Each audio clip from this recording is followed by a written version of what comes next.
Hey guys, so today I'm going to be doing a video that is completely irrelevant to the season. I'm going to show you how to correctly make your own DIY high-waisted shorts from high-waisted jeans.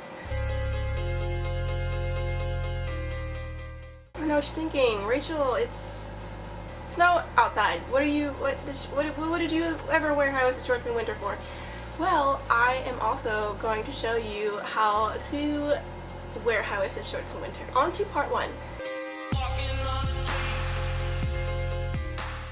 You are going to look for a few things when you're thrifting high-waisted pants. The first thing I look for is brand. I really like the fit of Levi, Guess, and Wrangler are probably my favorites.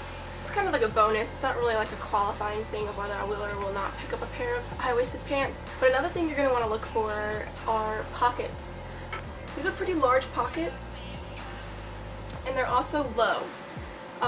You want to look in like respect to this right here, the lowest part of the crotch. You don't want the pocket to be much more than like an inch or two above that, or else it's going to look like the mom jeans from the butt, and it's going to give you like a saggy butt look, which I really don't like. And these are the same way.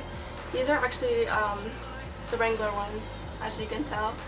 And as you can see, large pockets, and in the crotch comes up about this high.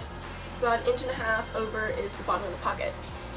And your butt is rounded, so this part right here is going to be tucked in. So the pocket is going to be below where your butt crease is.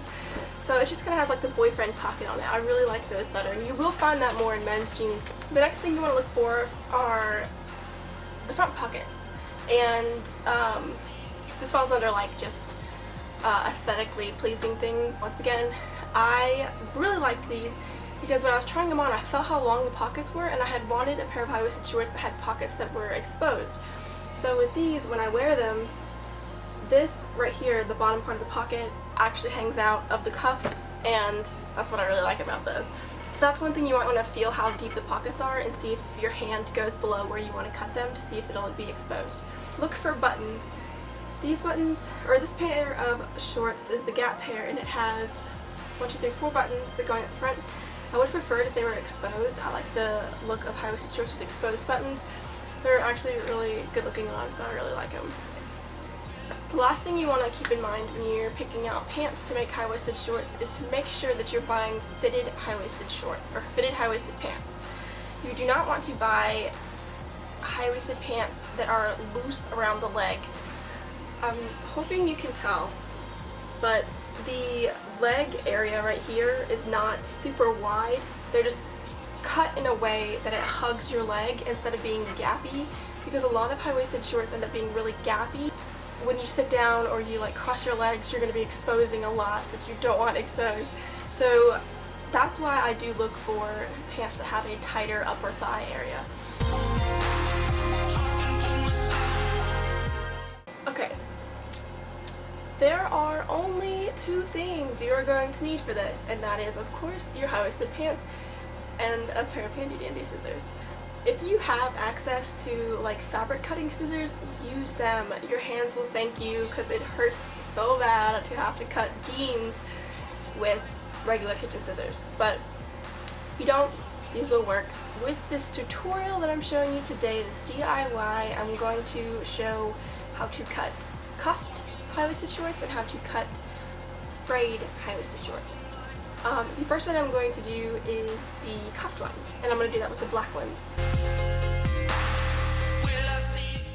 Put them on, of course, that's always the first step. You're going to measure on the inside how far you want your pants to come down. Keep in mind that you're measuring down from your butt cheek. So what I usually do is I measure down what 2 rolls of the cuff would be from where I want the cuff to sit. So like 1/2 inch from my butt cheek, and then 2 cuffs down, so about 2.5 inches from my butt cheek is where I measure.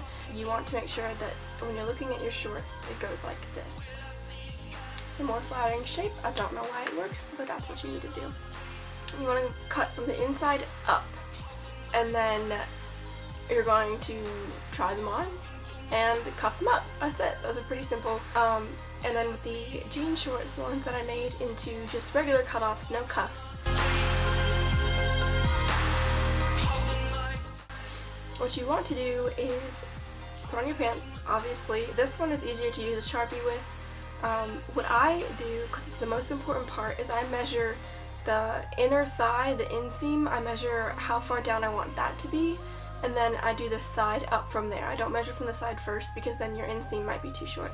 So I usually do about 2.5 or 3 inches from the crotch down on the inseam.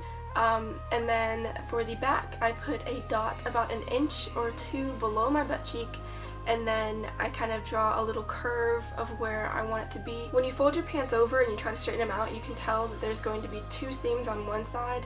It would make you think that since the front is half and the back is half, the seam would be on the very edges, but the front panel is actually smaller, so that's good. That means you want the back panel to have a full curve and the front panel just to have the diagonal line. You want to make sure your front 2 seams are fully pulled taut and are on the front plane as you're cutting.